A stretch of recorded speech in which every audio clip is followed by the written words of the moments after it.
This is such a difficult year with COVID, and Jason and I were curious, and I'm sure a lot of people listening would be curious, not getting into specific names, but when someone has been quarantined for 14 days, 10 days, like what can you do? Like, what are some of the challenges as a strength and conditioning coach with this year, particularly to try to get these guys up to speed, back into game playing shape? I mean, what are you able to do?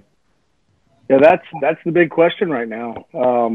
Hit the nail on the head. And, typically one of the old sayings we have is you use the summer and the early, preseason non-conference to kind of get the hay in the barn. Right.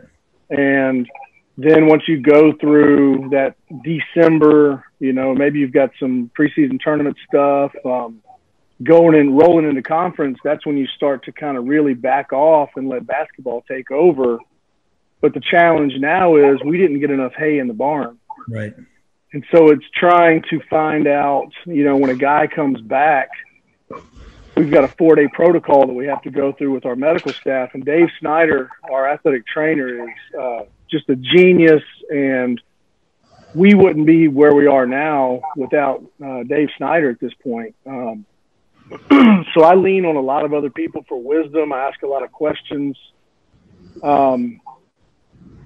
One of the biggest blessings I've had, and it doesn't sound like it's a blessing, I've blown out both shoulders and both knees and, lost function completely for 6 weeks at a time, immobilized, and having to learn to get my own self back up to speed is really paying dividends now with trying to ease guys along. It's really trying, the Bible talks about the eye of the needle, and it's harder for a rich man to get through the eye of the needle than a camel, right? And that's kind of what we're facing now, is finding that sweet spot of not doing too little because we still have to push because the hay's not in the barn, but not pushing too hard to give a guy, a situation where maybe he's not ready to get to a game. It's difficult. It really is. It's hard. Yeah. One of the things that you're dealing with, is it breathing? Is it strength? I'm talking about when they come back from being off for a while. Like, where are the areas you're really kind of having to address to kind of get them back to normal? Or I'm sure it probably varies, because I guess COVID's kind of hitting everyone different. Everybody's got different symptoms. Some people are positive with no symptoms at all, just asymptomatic situation, and then you've got other people that are with fever. And one of the first things you see is just endurance and stamina overall. Yeah. Weeks off. You don't lose a lot of your maximal strength, but you lose a lot of your aerobic power. You lose a lot of your repeat sprint ability.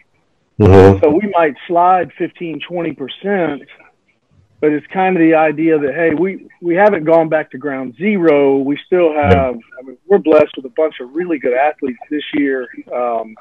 Great bodies, older guys that know how to take care of their bodies. Yeah. And so it's really, I was working with John Chatchua today, and he's one of these guys that outworks everybody in the world, and just trying to help John gradually get back up to speed. Yeah. It's the same with all of our guys. Everybody's hungry. So even if it's not COVID, maybe you lose a guy with a wrist or an ankle or a knee, and it's the same process. Right. It's something we're used to dealing with, but I think it's not to get political or anything, but it's a little overhyped. Yeah. I've been really encouraged with the performances we've had over the past few days.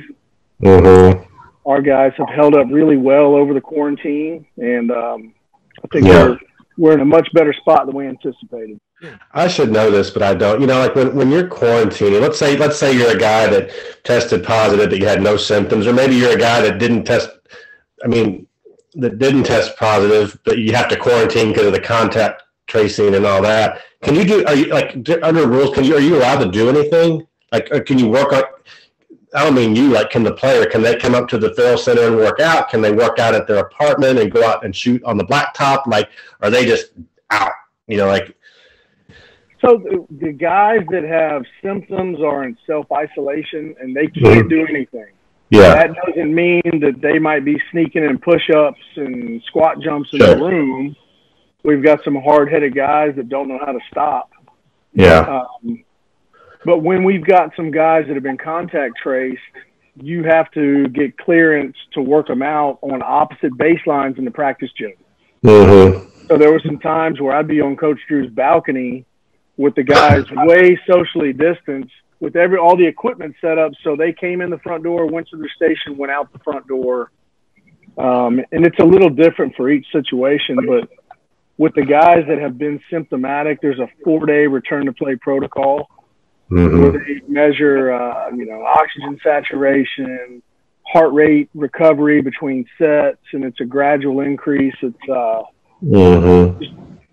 there's some heart issues that have popped up across the board, and we want to be really sensitive to that. And it really comes down to a guy's comfort level. I mean, we're used to pushing people to the limit, but if in this situation, if a guy says, "Hey, man, I'm hurting right now," it's just better to back off and live to fight another day, kind of. Yeah.